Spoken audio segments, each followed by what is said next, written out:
ಕಲ್ಪನೆ ಮಾಡ್ಕೋರಿ, ಒಂದು ಟಾಂಗಾದಾಗ ಹೊಂಟಿರಿ ಅಂತ ಇಟ್ಕೋರಿ, ನೀವು ಕುದುರೆ ಗಾಡಿಯೊಳಗೆ ಹೊಂಟಿರಿ. ಕುದುರೆ ಗಾಡಿಯೊಳಗೆ 2 ಭಾಗ ಅದ, ಒಂದು ಕುದುರೆ ಅದ, ಒಂದು ಬಂಡಿ ಅದ.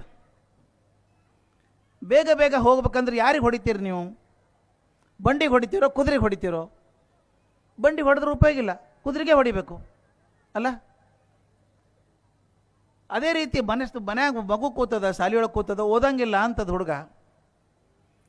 ಅವನೊಳಗೂ 2 ಭಾಗ ಅದ, ಒಂದು ದೇಹ ಒಂದು ಮನಸ್ಸು ಅಂತದ. ಓದುವುದಿಲ್ಲ ಅನ್ನೋದು ಯಾವುದು? ದೇಹನೋ ಮನಸ್ಸೋ? ಮನಸ್ಸು. ದೇಹ ಅಲ್ಲೇ ಕೂತು ಅದೇನು ಮಾಡ್ತದೆ ಪಾಪ. ಓದುವುದಿಲ್ಲ ಅನ್ನೋದು ಮನಸ್ಸು, ಆದ್ರೆ ಹೊಡಿಯೋದು ನಾವು ದೇಹಕ್ಕೆ ಹೊಡಿತೀವಿ. ಮತ್ತು ಬಂಡಿಗೆ ಹೊಡೆದಂಗಲ್ಲ ಅದು. ಯಾಕೆ ಹೊಡಿಬೇಕು? ಯಾಕೆ ಗೊತ್ತದ? ನಮ್ಮ ತಪ್ಪಲ್ಲದು. ಮನಸ್ಸಿಗೆ ಹೆಂಗೆ ಹೊಡಿಬೇಕು ಅಂತ ಗೊತ್ತಿಲ್ಲ ನಮ್ಗೆ, ಅದಕ್ಕೆ ದೇಹಕ್ಕೆ ಹೊಡಿತೀವಿ ನಾವು. ಮನಸ್ಸು ಹೊಡಿದ ಗೊತ್ತಾತಂದ್ರೆ ಕಲಾ ನಮಗೆ, ಶಿಕ್ಷಕರಿಗಾಗಲಿ ಪಾಲಕರಿಗಾಗಲಿ ದೇಹಕ್ಕೆ ಹೊಡಿಯೋ ಕಾರಣ ಇಲ್ಲ. ಮತ್ತು ಹೊಡಿದು ಯಾವಾಗ? ಸಣ್ಣ ಹುಡ್ರೆ ಹೊಡಿದು ನಾವು, ಡಿಗ್ರಿ ಹುಡುಗರು ಹೊಡೆಯಂಗಿಲ್ಲ ನಾವು. ಈಗ ಗುಡಿಯೊಳಗೆ ಬಲಿ ಕೊಡ್ತಾರಲ್ಲ, ಯಾರು ಕೊಡ್ತಾರ? ಕುರಿ ಕೋಳಿ ಇಂಥವು ಕೊಡ್ತಾರೆ. ಸಿಂಹ ಹಿಡಿದು ಕೊಟ್ಟದ್ದು ನೋಡ್ರಿನಿಲ್ಲ ರೀ, ಸಿಂಹ ಹುಲಿ ಒಬ್ಬರು ಕೊಡೋಂಗಿಲ್ಲ. ಕಾರಣ ಇಷ್ಟೇ, ಅಸಹಾಯ ಮಕ್ಕಳು ಪಾಪ ಸಣ್ಣ ಇರ್ತಾವೆ. ಆ ಮನಸ್ಸನ್ನು ಹಿಡ್ಕೊಳ್ಳೋ ಕಲೆ ಕಲ್ಕೋಬೇಕೆ ಹೊರತಾಗಿ ದೇಹ ಹೊಡೆದ್ರೆ ಪ್ರಯೋಜನ ಇಲ್ಲ. ಆ ಹುಡುಗ ಹೇಳಲಿಕ್ಕೆ ಶುರು ಮಾಡಿರಿ, you are good, you are good.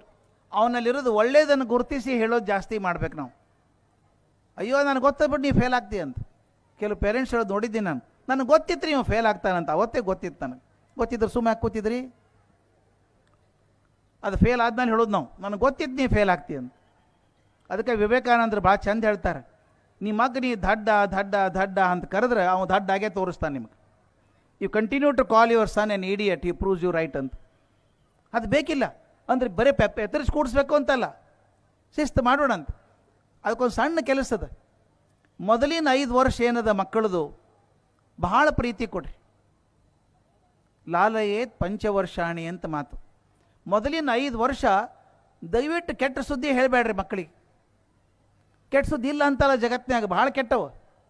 ಆದ್ರೆ ಮಕ್ಕಳಿಗೆ ಹೇಳೋ ಕಾರಣ ಇಲ್ಲ. ನಮ್ಮ ಮನೆ ಮಗ್ಲ ಗಂಡ ಹೆಂಡತಿ ಇದ್ದಾರೆ, ಸಣ್ಣ ವಯಸ್ಸಿನವರು. ಗಂಡ ಹೆಂಡತಿ ಇಬ್ಬರಿಗೂ ಅವ್ವ ಅಪ್ಪ ಇದ್ದಾರೆ. ಒಂದ್ಸಲ ಗಂಡನ ಅವ್ವ ಅಪ್ಪ ಇಲ್ಲಿಯವರು ಈ ಕಡೆಯವರು ಕಷ್ಟಪಟ್ಟು ಬಂದರು. ಬಸ್ ಕ್ಯಾನ್ಸಲ್ ಆಯಿತು, ಫಜೀತಿ ಆಗಿ ಬೆಳಗ್ಗೆ ಬಂದು 8:30 ಬಂದರು. ಸುಸ್ತಾಗ್ಯಾರ ಅವ್ವ ಅಪ್ಪ. ಸುಟ್ಕೇಸ್ ಇಟ್ಟು ಕುರ್ಚಿ ಮೇಲೆ ಕೂತರು, ಹುಷಪ್ಪ ಅಂತ. ಅವ್ರಿಗೊಂದು ಮಗು ಅದ, ಗಂಡ ಹೆಂಡತಿ ಸಣ್ಣ ಹುಡುಗಿ, 5 ವರ್ಷದ ಹುಡುಗಿ ಅದ. ಅದು ಬಂದು ಕೇಳ್ತಾ ಅಜ್ಜಗ, ಅಜ್ಜ ಮತ್ತು ಯಾವಾಗ ವಾಪಸ್ ಹೋಗ್ತೀವಿ ಊರಿಗೆ ಅಂತ.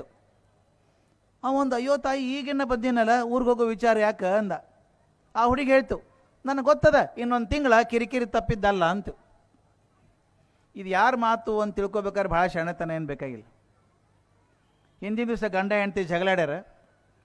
ಹೆಂಡತಿ ಅಂದಾಳ ಗಂಡಗ, ನಾಳೆ ನಿಮ್ಮ ಅವ್ವ ಅಪ್ಪ ಬರ್ತಾರಲ್ಲ, ಇನ್ನೊಂದು ತಿಂಗಳ ಕಿರಿಕಿರಿ ತಪ್ಪಿದ್ದಲ್ಲ ಅಂದ. ಇದು ಆಲ್ ಇಂಡಿಯಾ ರೇಡಿಯೋ ಅಲ್ಲೇ ಇತ್ತಿದ್ದು. ಹೇಳುವಾಗ ಮಗು ಅದೇ ನೋಡ್ಕೊಂಡು ಹೇಳ್ರಿ. ಯಾವಾಗಾದ್ರು ನೆಗೆಟಿವ್ ಥಾಟ್ಸ್ ಮಾತಾಡುವಾಗ ಆಲ್ ಇಂಡಿಯಾ ರೇಡಿಯೋ ಕೇಳಿಸ್ಕೊಂತು, ಎಲ್ಲಿ ಬ್ರಾಡ್ಕಾಸ್ಟ್ ಮಾಡಬಾರ್ದು ಅಲ್ಲೇ ಮಾಡ್ತೀವಿ. ಹೊರೊಬ್ಬರು ರಾಜ್ಯದ ಮುಂದೆ ಹೇಳ್ತೀವಿ. ಹುಡುಗಿ ತಪ್ಪಲ್ಲದು, ನಾವು ಹುಷಾರಾಗಿರ್ಬೇಕಲ್ಲ ಮಕ್ಕಳ ಮುಂದೆ ಏನು ಮಾತಾಡ್ತೀವಿ ಅಂತ. ಯಾಕೆ ಹೇಳ್ತೀನಂದ್ರೆ, negative thoughts create negative feeling. ಕೆಲವು ಹುಡುಗರು ದೊಡ್ಡ ಮಾತಾಡ್ತಾವೆ, ಕೆಟ್ಟ ಬೈಗಳು ಬರ್ತಾವೆ. ಮೌಲ್ಯ ಕಲಿಸೋದು ನಾವೇ ಸ್ವಾಮಿ, ಮತ್ತು ಯಾರೂ ಕಲಿಸೋಕೆ ಸಾಧ್ಯ ಇಲ್ಲ. ಮಕ್ಕಳಿಗೆ ಮೌಲ್ಯ ಕಲಿಸ್ಬೇಕಾದ್ರೆ ಅವ್ವ ಅಪ್ಪ ಕಲಿಸ್ಬೇಕು, ಗುರುಗಳು ಕಲಿಸ್ಬೇಕು, ಬೇರೆದವ್ರ ಕಡೆಯಿಂದ ಆಗೋದಿಲ್ಲ. ಮನೆಗೆ ಬರ್ತಾರೆ, ಮಗ ಹೇಳ್ತಾರೆ, ಏ ಮಗನ ಸುಳ್ಳು ಹೇಳಬಾರ್ದು. ಹಾಂ, ಹ್ಞೂ ಅಪ್ಪ ಅಂತ ನಾವು. ಅಪ್ಪ ಟಿ ವಿ ನೋಡ್ತಿರ್ತಾರೆ, ಮೊಬೈಲ್ ಫೋನ್ ಸಪ್ಪಳಾಗ್ತದೆ, ತೊಗೊಳ್ಳೋ ಮನಸ್ಸಿಲ್ಲ ಅಪ್ಪಗೆ. ಹೆಂಡ್ತಿ ಹೇಳ್ತಾರೆ, ಇಲ್ಲ ಅಂತ ಹೇಳ್ಬಿಡು, ಮಲ್ಕೊಂಡಾರ ಅಂತ ಹೇಳ್ಬಿಡು ಅಂತ. ಆ ಹುಡುಗ ಅಪ್ಪನ ಮಾರಿ ನೋಡ್ದ. ಈಗೇನು ಹೇಳಿದ್ರಪ್ಪ, ಸುಳ್ಳು ಹೇಳಬಾರ್ದು ಅಂದಿದ್ದು. ಮತ್ತು ಆ ಸುಳ್ಳು ಹೇಳೋದು ಅಷ್ಟೇ ಅಲ್ಲ, ಅವನ ಕಡೆಯಿಂದ ಸುಳ್ಳು ಹೇಳಿಸ್ತಾರೆ. ಇದೇ ರೀತಿ ಒಂದು 4-5 ಸಲ ಆದ್ಕೊಳ್ಳೋ ಹುಡುಗ ಏನು ಖಾತ್ರಿ ಆಗ್ತದೆ ಅಂದ್ರೆ, ಫೋನ್ಯಾಗ ಸುಳ್ಳು ಹೇಳಿದ್ರೆ ಏನು ತಪ್ಪಲ್ಲ ಅಂತ ಗೊತ್ತಾಗ್ತದೆ. ಅವ SSLC ಮುಗಿಸಿ ಕಾಲೇಜಿಗೆ ಬರ್ತಾನೆ, ಒಂದು ಮೊಬೈಲ್ ಕೊಡಿಸ್ತೀರಿ ಅವಂಗೆ. ಅವ್ನು ಕ್ಲಾಸ್ ತಪ್ಪಿ ಸಿನಿಮಾಕ್ಕೆ ಹೋಗ್ತಾನೆ, ನೀವು ಫೋನ್ ಮಾಡ್ತೀರಿ, ಎಲ್ಲಿದ್ದೀವೋ ಮಗನ ಅಂತ. ಅವ್ನು ಫೋನ್ ಕವರ್ ಮಾಡಿ ಹೇಳ್ತಾನೆ, ಅಪ್ಪ ಸ್ಪೆಷಲ್ ಕ್ಲಾಸ್ ನಡೆದು ಆಮೇಲೆ ಫೋನ್ ಮಾಡ್ತೀನಿ ನಿನಗೆ ಅಂತಾನೆ. ಅವ್ನು ಸುಳ್ಳು ಹೇಳಿ ಕಲಿಸಿದವ್ರು ಯಾರು? ನಾವೇ ಅಲ್ಲ. ದಯವಿಟ್ಟು ತಿಳ್ಕೊರಿ, ಈ ಮೌಲ್ಯಗಳನ್ನು ಹೇಳಿ ಕಲಿಸ್ಲಿಕ್ಕಾಗೋದಿಲ್ಲ, ಭಾಷಣ ಮಾಡಿ ಕಲಿಸ್ಲಿಕ್ಕಾಗೋದಿಲ್ಲ, ಲೇಖನ ಬರೆದು ಕಲಿಸ್ಲಿಕ್ಕಾಗೋದಿಲ್ಲ, ನಡೆದೇ ತೋರಿಸ್ಬೇಕಾಗ್ತದೆ. ಬೇರೆ ಹಾದಿಲ್ಲ. ಯಾಕೆ ಈ ಮಾತನ್ನು ಹೇಳ್ತೀನಿ ಒತ್ತಿ ಅಂದಾಗ, ನಮ್ಮ ಮಕ್ಕಳು ಶ್ರದ್ಧೆ ಬರಬೇಕಾದ್ರೆ ಇಂಗ್ಲೀಷ್ನಾಗ ಒಂದು ಮಾತದ, don't tell your son to go on the moon, don't tell your son to go on the moon, you go first and invite him. ಎಷ್ಟು ಚಂದ ಮಾತದು. ನನ್ನ ಕಡೆಯಿಂದ ಆಗಲಾರ್ದನ್ನು ಮಕ್ಕಳಿಗೆ ಹೇಳಕ್ಕೆ ಹೋಗ್ಬೇಡ್ರಿ. ಅಕಸ್ಮಾತ್ ಆಗಲಿಲ್ಲ, ನಾ ಮಾಡಲಿಲ್ಲ ಮಾರ, ನನಗೆ ಆಗಲಿಲ್ಲಪ್ಪ, ನೀ ಹಂಗೆ ಆಗಬೇಡಪ್ಪ, ಚಲೋ ಆಗು ಅಂತ ಹೇಳ್ರಿ. ಆದರೆ ಮಕ್ಕಳಿಗೆ ಗೊತ್ತಾಗ್ತದೆ ಯಾವಾಗ ನಾನು ಸುಳ್ಳು ಹೇಳ್ತೀನಿ, ಸಕ್ಕರೆ ಹೇಳ್ತೀನಿ ಅಂತ. If I want my students to be honest, I should be honest. If I want my children to be honest, I want to be honest. ನನ್ನ ಮಗ ಸರಿ ಇರಬೇಕು ಅಂದ್ರೆ ನಾನು ಸರಿ ಆಗಬೇಕು ಮೊದಲು. ಇದು ಭಾಳ ಮುಖ್ಯದ. ಇದು ಒಂದು ಭಾಳ ಚಂದದ. ನಾನು ಬೇರೆದವ್ರ ಉದಾಹರಣೆ ಕೊಡೋದಿಲ್ಲ, ನನ್ನದೇ ಉದಾಹರಣೆ ಕೊಟ್ಕೋಬೇಕು. ನನ್ನ ಮಗ ಇದು ಭಾಳ ಮುಖ್ಯ ಪೇರೆಂಟ್, ದಯವಿಟ್ಟು ನಾನು ಹೇಳ್ತೀನಿ ಇದನ್ನು. ಯಾಕಂದ್ರೆ ನಾವು ಸಾಮಾನ್ಯವಾಗಿ ಹುಡುಗರನ್ನ ತಪ್ಪು ಮಾಡಿದ ಬೈಯೋದು ಭಾಳ. ಮಾರ್ಕ್ಸ್ ಕಮ್ಮಿ ಬಂದು ನನಗೆ ಗೊತ್ತಿತ್ತು, ನೀವು ಓದೋದು ನೋಡಿದ್ರೆ ಗೊತ್ತಿತ್ತು ನನಗೆ ಮಾರ್ಕ್ಸ್ ಬರೋದಿಲ್ಲ ಹಿಂಗೆ ಅಂತೇಳಿ. ದಯವಿಟ್ಟು ಹೇಳಕ್ಕೆ ಹೋಗ್ಬೇಡ್ರಿ. ಅಂದ್ರೆ ಅವ್ನು ಕಡಿಮೆ ಮಾರ್ಕ್ಸ್ ಬಂದ್ರೆ ಸಂತೋಷ ಪಡಬೇಕು ಅಂತಲ್ಲ, ಅವ್ನಿಗೆ ಏನು ಓದ್ಲಿಕ್ಕೆ ಬೇಕೋ ಸಹಾಯ ಮಾಡಿರಿ. ಅಕಸ್ಮಾತ್ ಯಾವುದೋ ಕಾರಣಕ್ಕೆ ಮಾರ್ಕ್ಸ್ ಕಮ್ಮಿ ಬಂದರೆ ಜೀವಕ್ಕೆ ಚುಚ್ಚುವಂಗೆ ಮಾಡಬೇಡ್ರಿ. Ultimately your son is more important, your daughter is more important than the marks card. You can get more marks cards in life, you will not get a son or a daughter. ಭಾಳ ಮುಖ್ಯ ಅದು. ನನಗೆ ಆದಂಥ ಅನುಭವ ಹೇಳ್ಬಿಡ್ತೀನಿ, ಮತ್ತೊಬ್ಬರದ್ದು ಬೇಡ. ನನ್ನ ಮಗ SSLC ಇದ್ದ, 10th ಸ್ಟ್ಯಾಂಡರ್ಡ್ CBSE ಸ್ಕೂಲ್ನಾಗ ಓದ್ತಿದ್ದ ಬೆಂಗಳೂರಾಗ. ಅವ ಕರ್ನಾಟಕಕ್ಕೆ ಅಂಡರ್-16 ಟೀಮಿಗೆ ಕ್ಯಾಪ್ಟನ್ ಆಗಿದ್ದ, ಕ್ರಿಕೆಟ್ ಟೀಮ್ ಕ್ಯಾಪ್ಟನ್ ಆಗಿದ್ದ. ನ್ಯಾಚುರಲಿ ಆಡಬೇಕು, ಓಡಾಡಬೇಕು, ಎಲ್ಲ ಕಡೆ 3-4 ತಿಂಗಳು ಹೋಗಬೇಕು. ಅದ್ರಾಗ 21 ದಿವಸ ಆಸ್ಟ್ರೇಲಿಯಾ ಕಳಿಸ್ಬಿಟ್ರು ಅವನ್ನ. ಹೋಗಿ ಬಂದ. ಕ್ಲಾಸಿಗೆ ಹೋಗ್ಲಿಕ್ಕೆ ಆಗಲಿಲ್ಲ ಸರಿಯಾಗಿ. ಈ ಪ್ರಿಪ್ರೇಟ್ರಿ ಪರೀಕ್ಷಾ ಅಂತ ಬರ್ತಾವಲ್ಲ SSLCಗೆ, ಅವ್ನು ಕೊಟ್ಟರು. ರಿಸಲ್ಟ್ ಬಂತು, ಚಲೋ ಬಂದಿಲ್ಲ. ಎಲ್ಲ 45-46 ಮಾರ್ಕ್ಸ್ ಬಂದವ. ಪಾಪ ಗಾಬರಿ ಆಗಿಬಿಟ್ಟಾನವ. ಅಪ್ಪ ಬೇರೆ ಕಾಲೇಜ್ ಪ್ರಿನ್ಸಿಪಲ್ ಇದ್ದ ಅವಾಗ.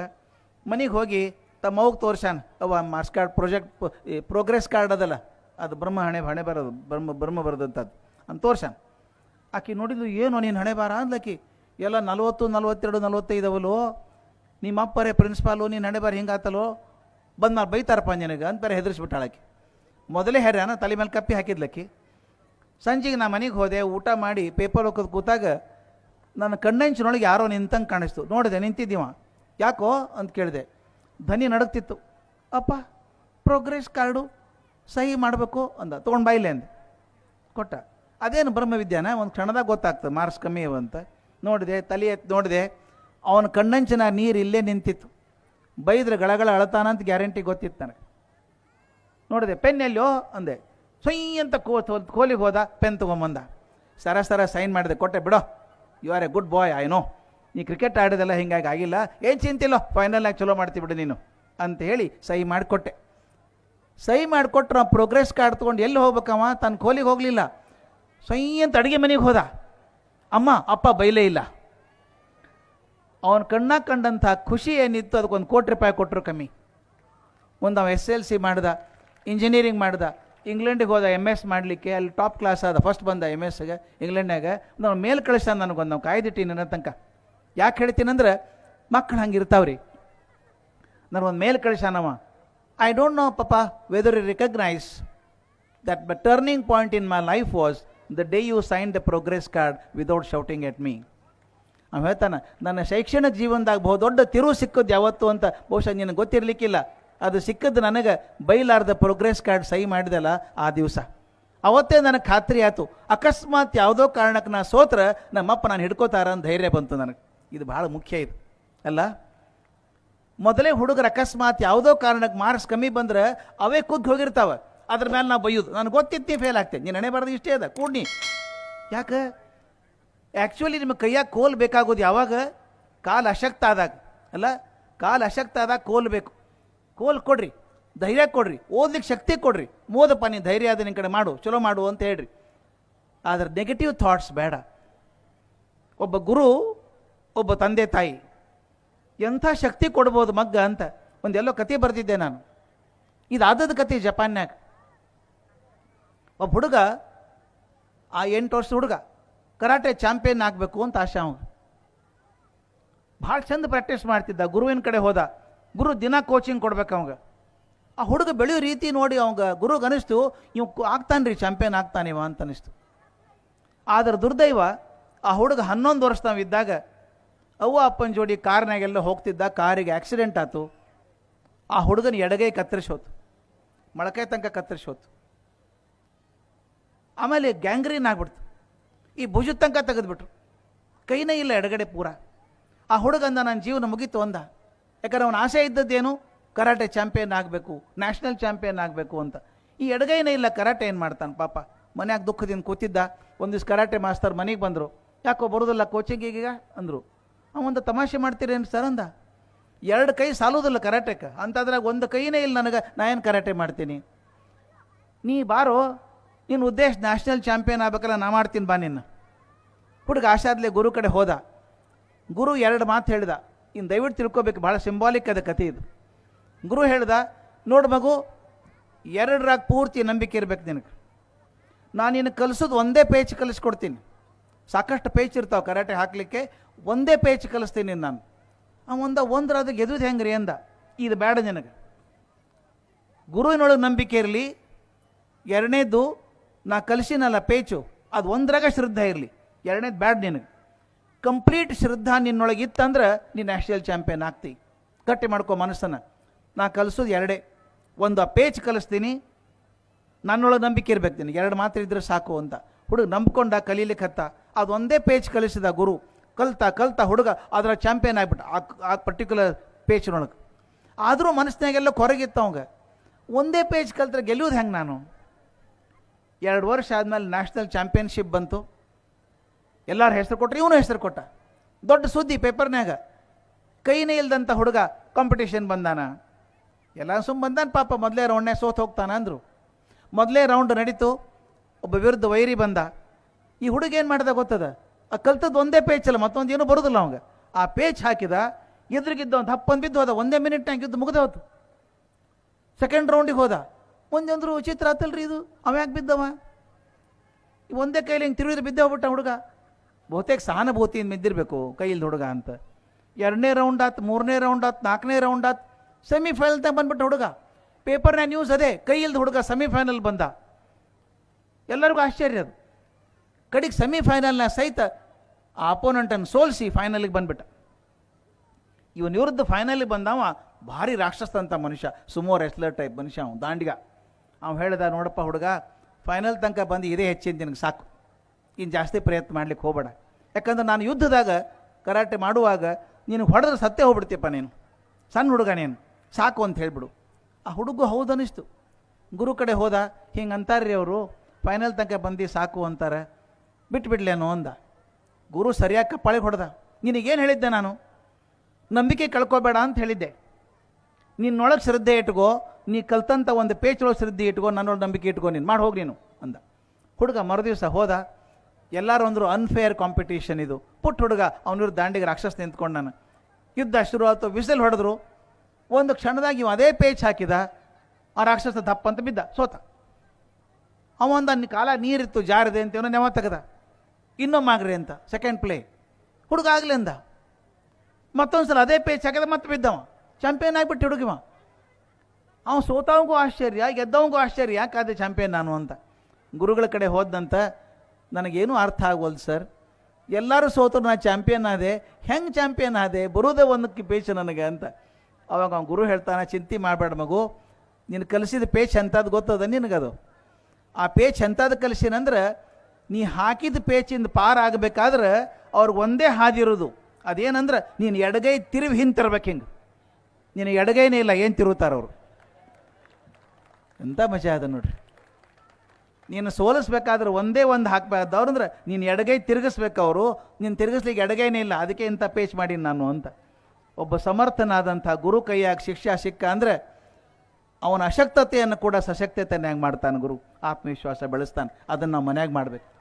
ಎಲ್ಲರೂ ವಿಜ್ಞಾನಿಗಳೇ ಆಗಬೇಕು, ಎಲ್ಲರೂ ಡಾಕ್ಟರ್ ಆಗಬೇಕು, ಎಲ್ಲರೂ ಇಂಜಿನಿಯರ್ ಆಗಬೇಕು ಅಂತಿಲ್ಲ.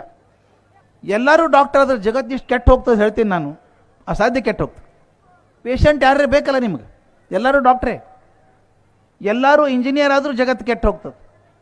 ಎಲ್ಲರೂ ಬೇಕು ನಿಮ್ಮ ಜೀವನದಾಗ. ಒಬ್ಬ ತೆಂಡೂಲ್ಕರ್ ಬೇಕು, ಒಂದು PV ಸಿಂಧು ಬೇಕು, ಒಬ್ಬ ಪಂಕಜ್ ಅದ್ವಾನಿ ಬೇಕು, ಒಬ್ಬ ಡಾನ್ಸರ್ ಬೇಕು, ಒಬ್ಬ ಸಿಂಗರ್ ಬೇಕು, ಒಬ್ಬ ಆರ್ಟಿಸ್ಟ್ ಬೇಕು. ಬೆಳೆ ಕವಿಶೆಟ್ಟಿ ಅವ್ರದ್ದು ಗಣಪತಿ ಚಿತ್ರ ನೋಡ್ಕೊಂಬಂದೆ. 108 ಚಿತ್ರ ತೆಗೆದಾರ. ಎಷ್ಟು ಸಂತೋಷ ಆಗೋದಿಲ್ಲ. MF ಹುಸೇನ್ ಒಂದು ಚಿತ್ರ ತೆಗೆದ್ರೆ ಅದ್ಭುತ ಅನ್ನಿಸ್ತದೆ. ಒಂದು SG ವಾಸುದೇವ್ ತೆಗೆದ್ರೆ ಅದ್ಭುತ ಅನ್ನಿಸ್ತದೆ ಪೇಂಟಿಂಗು, ಅನ್ಸಂಗಿಲ್ಲ? ಅವರೆಲ್ಲ ಬೇಕಲ್ಲ ನಮ್ಮ ಜೀವನಕ್ಕೆ.